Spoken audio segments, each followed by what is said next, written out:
Nüüd on teie ees siis väljavõtted Kultuurkapitali seadusest, mis täna kehtib.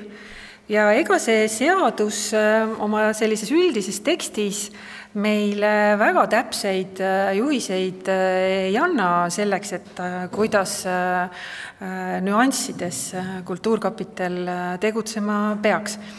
Et eesmärk, siis, mis on toodud seaduses, on kulkal see, et meil tuleb siis sihipäraselt koguda vahendeid ja need sihtotstarbeliselt laiali jagada. Ja et mis siis need ülesanded on, kuidas teda laiali jagada, et me peame siis edendama, tutvustama ja populariseerima kunsti- ja spordiprojekte, toetama loomingulisi ühendusi, siis ka silma paistnud kunsti- ja sporditegelasi, peame toetama andekaid ja arenguvõimelisi, mälestusi jäädvustama ja kultuuriehitisi rajama. Ja see ongi tegelikult kõik, mis on antud seaduse tasandil Kultuurkapitali ülesannete poolelt.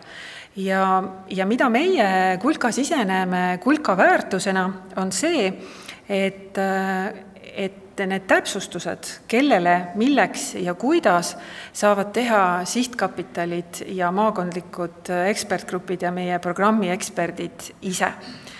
Meil on 8 sihtkapitali 15 maakonnas ekspertgrupid, meil on 3 tõlkeprogrammi, mille on loonud nõukogu ja me kureerisime ka Balti kultuurifondi viimased 3 aastat, nüüd see läheb Lätti.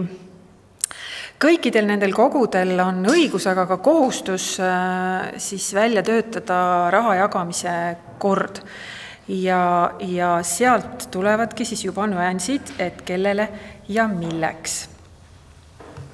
Täna me räägime sihtkapitalidest. Põhiliselt natukene ka ülevaatlikult maakondade ekspertgruppide rahadest ja võimalustest, aga nagu te siit sellelt slaidilt näete, siis need protsendid, kui palju kulka üldisest rahakotist läheb erinevatele valdkondadele, on erinevad. Need on olnud erinevad aegade algusest peale. Olen mina püüdnud oma siis tegevusaastate jooksul saada aimu ja selgitust sellest, et mis oli see loogika, mis alusel just täpselt sellised toetusprotsendid valdkondadele kunagi kehtestati. Me teame, et suuresti kehtivad need protsendid juba aastast 1996, aga täpset selgitust, miks need on sellised, ei ole ja ei ole ka olnud väga suurt soovi neid muuta.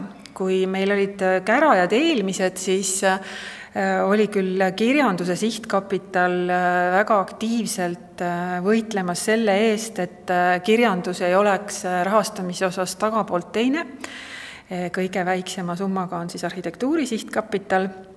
Aga vastuargumendiks oli see, et kulka nõukogus on loodud 3 tõlkeprogrammi, mis on ju tegelikult samuti kirjanduse valdkond ja jätkuvalt ikkagi nende protsentide kallale keegi läinud ei ole. Täna tunduvad need protsendid ka selles mõttes loogilised, et kui kõige suurem protsent on helikunsti sihtkapitalil, tema saab 16,8% kulka sihtkapitalide rahakotist, siis nendel on ka läbi aegade kõige enam taotluseid. Ja audiovisuaalse sihtkapitali suur protsent tundub loogiline seetõttu, et filmide tootmine on väga-väga kallis. Ja sealt edasi juba rahvakultuuri sihtkapitali suur protsent on seetõttu tundunud loogiline, et rahvakultuuri valdkonna alla käib tohutu hulk alavaldkondi, kõige rohkem üldse, mis sihtkapitalidel on.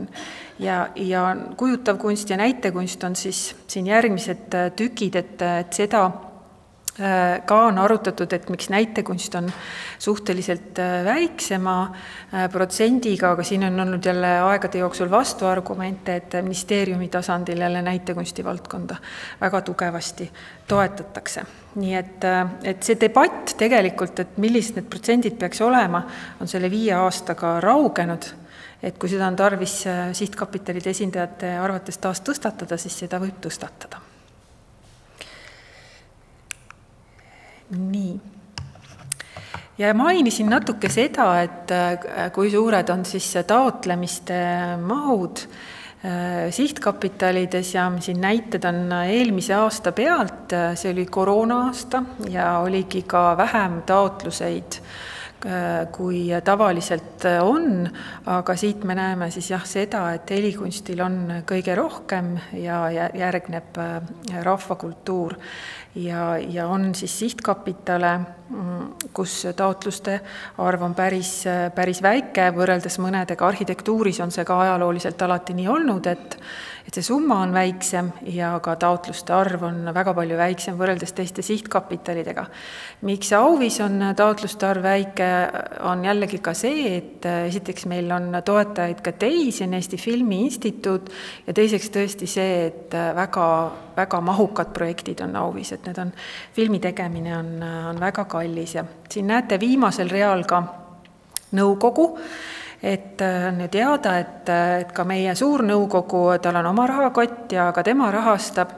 Eelmistel kärajatel tuli see välja, et väga ei oldud aru saadud sihtkapitalides, et kuidas nende projektide edasisaatmine sinna nõukogu läheb ja et kuidas see täpselt käib, et osad projektid jõuavad nõukogu lauda ja osad ei jõua ja me korrastasime seda süsteemi, et ma nüüd loodan, et nüüd on see teada ja läbipaistev, et kuidas nõukogu projektid jõuavad, mis on need tingimused projektidele, mis sealt rahastatakse ja mis võimalused seal on. Nüüd näete taotluseid ja eraldusi, et kui palju siis küsitakse ja palju eraldatakse ja eraldi siis veel on veerg sellest, et need summad, mida siis sihtkapital on ise algatanud, et see on ka üks väga suur kulka pluss, et sihtkapitalides on ju eksperdid, kes ongi need, kes näevad, mis nii-öelda põllul toimub ja saavad ka ise algatada toetamist ja seda on tehtud. Ja nagu siin on näha, et mõnes sihtkapitalis nende soovide ja võimaluste vahe on väga suur, et kõige suurem ta ongi audiovisuaalses sihtkapitalis, et jällegi see filmide tootmise kalliduse mure. Arhitektuuris on asjad päris hästi, et seal saab toetada päris paljusid nendest, kes on küsinud. Aga väga rasked olukorrad on nii helikunstis kui ka tegelikult rahvakultuuris ja ka spordis. Et on soovid palju suuremad, kui anda oleks. Et see ikka nii on olnud kulkas, et 2/3 soovitakse rohkem, kui anda on. Aga siin näete ka algatuste numbreid, et rahvakultuur on kõige tublim algataja olnud, et nemad on ise ka siis hoidnud silmi lahti ja vaadanud, kellele anda. Ja nüüd siis ka lihtsalt veel üldiselt, et kuidas see raha jaguneb meil maakondlike ekspertgruppide ja siis sihtkapitalide ja nõukogu vahel, et soovide ja siis reaalsuse vahel, et lihtsalt need summad ka möödunud aasta arvestuses siia ära toodud. Ja ma rääkisin päris alguses sellest, et kui eelmiste kärajate sisend oli see, et vaja oleks teha loogilised maatriksid, et kuhu läheb kui palju raha, et siis meil õnnestus teha maakondadele ja siit te siis nüüd näete, et millised on need maakonna protsendid, et kes kui palju saab sellest maakondade rahakotist. Maakondade rahakott on muidugi väga väike ja on ka eriti just rahvakultuuri sihtkapitali eestvedamisel olnud sellist sisendit, et kas mitte peaks ta maakondade rahastust tõstma ja et see kindlasti kergendaks rahvakultuuri koormust. Aga kõige suurem konkurss rahale on tõesti Tartumaal ja seal on ka see protsent kõige suurem ja mis on veel eripärane maakondade osas, mida peab silmas pidama, mis puudutab jälle rahvakultuuri, on see, et Harjumaa ekspertgrupp Tallinna taotlustele ei anna, et need lähevad kõik ka rahvakultuuri sihtkapitalist ja seda on ka tihti arutatud ka eelmistel kärajatel, et kas ei peaks olema päris siis Tallinnale oma ekspertgrupp, aga see on jälle viimaste siis ekspertide koosseisude töötamise ajal see teema on kuidagi vaibunud, et enam ei ole tõstatatud seda teemat, et siis eks täna kuuleme, kui rahvakultuur räägib, kas neil ikka see vajadus veel on või miks see on. Mõtlesin, et ma näitan teile ka seda, et millised on ekspertgruppide toetused valdkonniti, sest et ega maakondades ju küsitakse täpselt samadeks asjadeks, mis sihtkapitalidki annavad. Ja ma ei hakka seda siin ette lugema, aga kõige enam on ikkagi loomulikult rahvakultuuri valdkonnale, aga ka helikunst, et maakondades kontserte ja sport on hästi tugevasti maakondades toetatud, aga päris tore on näha, et isegi auvi ja arhitektuurile üht-teist maakondades küsitakse, kuigi need enamasti tulevad siis kesklauda. Aga jah, valdkonnad on ikkagi kõik ka maakondades esindatud. Tahan siis sissejuhatuseks sellest, millest me täna ka hakkame sihtkapitalide kaupa kõnelema, näidata teile seda, millised olid möödunud aastal suurimad toetuse saajad kulkast. Ja siit me näeme seda, et väga suured summad lähevad institutsioonidele, ka liitudele ja see teema tõstatus ongi just olnud eriti siin kunstnike poolt, ka kirjanike poolt selline, et kas on õige kasutada kulka rahastust sellise püsirahastuse allikana, mis iga-aastaselt toetab liitusid, iga-aastaselt toetab suuri festivale. Need vaesed festivalid alati peavad seda taotlema, nad ei saa kunagi 100% kindlad olla, et nad selle raha saavad mitmel põhjusel. Üks põhjus on see, et me ei tea, kuidas meil on laekumised on alati kas poliitilistes või mõne muu põhjusega tuules ja tormis. Ja teiseks ka see, et meil vahetuvad tõesti eksperdid iga 2 aasta järel ja iga otsus sünnib just seal ekspertide lauas. Aga see on arutelu, mida kulka on pidanud ministeeriumidega, mitte ainult Kultuuriministeeriumiga, aga HTM-iga, et kas võiks olla siis just need toetused, mis siin väga suurtena on toodud, nende lauas, aga me seal veel nagu väga võidule ei ole jõudnud. Ja siis räägime rahadest ka. Me väga kartsime Covidi ajal, et meie vahendid kuivavad kokku. Alkoholi ja tubakaaktsiis on see, kust meie raha tuleb ja hasartmängumaks.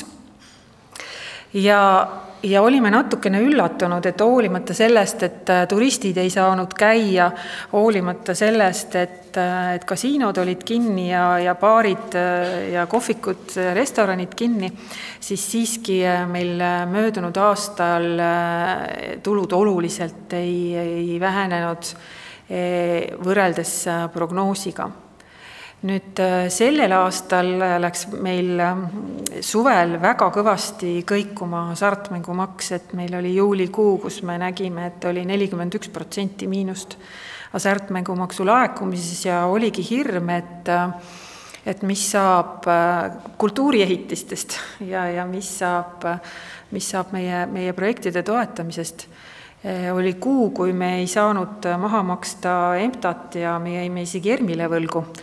Aga huvitav oli see, et augustist hakkas jälle kõik täpselt vastupidi tõusma, et hasartmängumaksu laekus rekordsumma, saime ära maksta nii augusti tasud ERMile ja EMTA-le kui ka võla. Aga see näitab meile seda, et see kõikumine on suhteliselt suur ja me ei saa lõpuni kindlad olla, et kuidas asjad lähevad.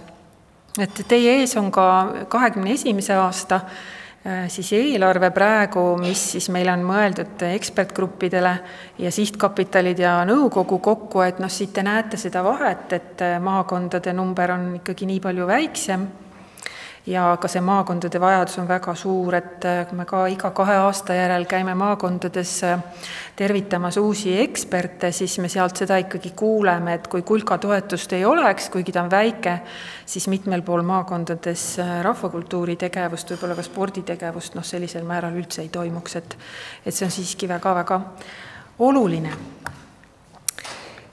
Ja korra tahtsin teile rääkida ka sellest, et missugused numbrid paistavad Kultuuriministeeriumist.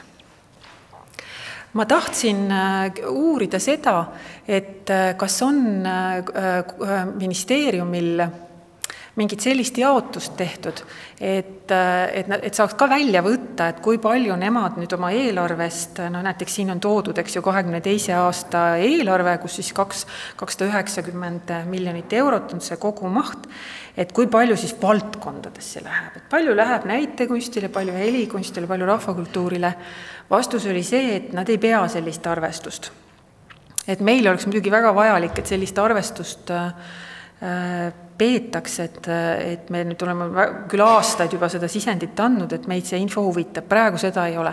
Et see on kõik, mis siis praegu on võimalik ministeeriumist, see detail, mis on võimalik siis eelarvete kohta saada.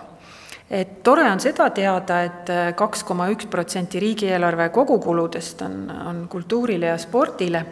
See kõlab natuke nagu see kaitse-eelarve, kus seda 2% kogu aeg püüti, nüüd vist see tuleb ju suurem. Aga et see on suur toetus, et mitte kõikides maades ega Euroopas ei ole see asi nii roosiline. Ja millega siis nemad peavad arvestama oma selles eelarves, ei ole ainult kultuur ja sport, neil on ka sidusühiskond, mis tähendab siis need integratsiooniprojektid, et see raha läheb sinna ka. Ja neil kuulub siis, nende all on 1 valitsusasutus, 10 hallatavat asutust ja 4 avalik-õiguslikku juriidilist isikut, nende hulgas oleme siis meie, ERR, Estonia ja Rahvusraamatukogu samuti, me oleme kõik samasugused, me töötame siis oma seaduse alusel ja veel 35 riigi asutatud sihtasutust on veel nende all ka. Ja kõigele sellele siis 290 miljonit eurot. Nad on investeeringud ka siin välja toonud ja tulud, aga kui te küsite, millele need täpselt lähevad, siis seda ma ei oska öelda. Õhtupoole tuleb paneeliga Daniel Raudsepp, võib-olla siis tema oskab sellest rääkida. Ja siis nüüd on veel huvitav, et Kultuuriministeeriumile siis 90% sellest eelarvest on nende käsutada, hallata, Eesti Rahva Muuseumile 3,9, päris hea protsent. Muinsuskaitse teemadele 2,6, rahvakultuuri valdkond 1,9 ja siis ülejäänud jäävad kõik alla 1%, ehk siis helikunst, näitekunst, kunst, et seda on siis ka ju kulka poole pealt palju kritiseeritud, et miks need on nii vähe tähtsustatud, need meie teemad ka ministeeriumi suures eelarves. Ja võib-olla kõik ei tea seda, et selle 290 miljoni sees on kulkaraha ka, et meie kogu eelarve on siis arvestatud 2021 prognoosi järgi on 31 miljonit ja et see käib sinna 290 sisse, kuigi me kasutame ja käsutame oma eelarvet täiesti ise, aga sellised on need summad ja võimalused.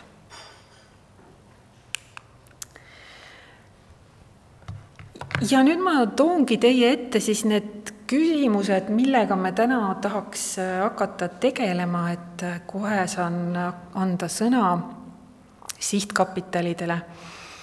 et nad räägiks, kuidas neil läheb ja püüaks ka siis ise nendele küsimustele vastata. Tahaks siis rääkida sellest, et millist rolli peaks Kultuurkapital siis meie erinevas 8 valdkonnas toetajana täitma ja kas see vajab täna ümbermõtestamist.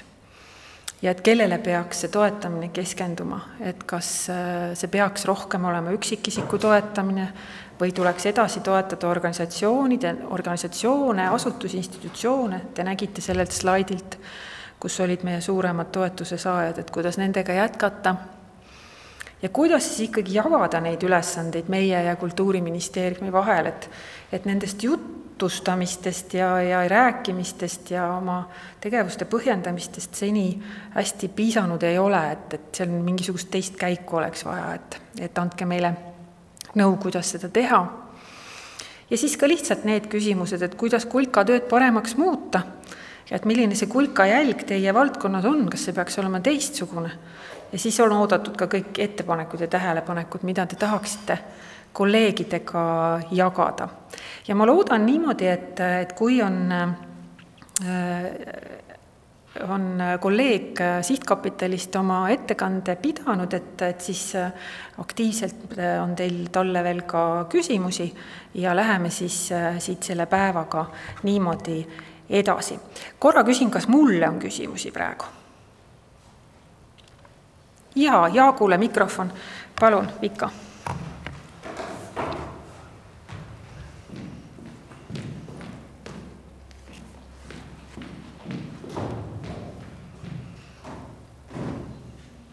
Tänan huvitava ettekande eest ja mul ei ole küsimus, ma teeks ühe täpsustuse selle arvu juurde, mis oli see 2,1% riigi eelarvest kultuurile. Ma olen sellega korduvalt elus selle arvuga tegelenud, tähendab, ja meil seda arvu väga fetišeeritakse igal aastal. Siis see arv on võib-olla võrreldav, ütleme, Eesti eelmise või üle-eelmise aasta arvuga, aga seda ei maksaks võrrelda teiste riikidega. Sest ühelt poolt need riigid, eriti kus on föderatiivne koosseis, muidugi suur osa kultuuritoetust tuleb nii-öelda kohalike omavalitsuste ehk maakondade või nende vabariikide eelarvest ei tule üldriiklik, kus on üks vahe, meil ei tule KOV-idest, läheb ju ainult kohalikele kultuuriasutustele kultuuritoetus. Või teiselt poolt ka maksusüsteemi erinevused, näiteks Ameerika Ühendriikides on ju riigitoetus kultuurile täiesti tühine, aga seal maksusoodustustega tuleb see kõik lõpuks riigieelarvest maha, mis erasponsorid kultuurile annavad. Nii et see arv ei ole mitte kõige tähtsam arv Eesti kultuuripoliitikas, ma tahtsin seda öelda. Aitäh!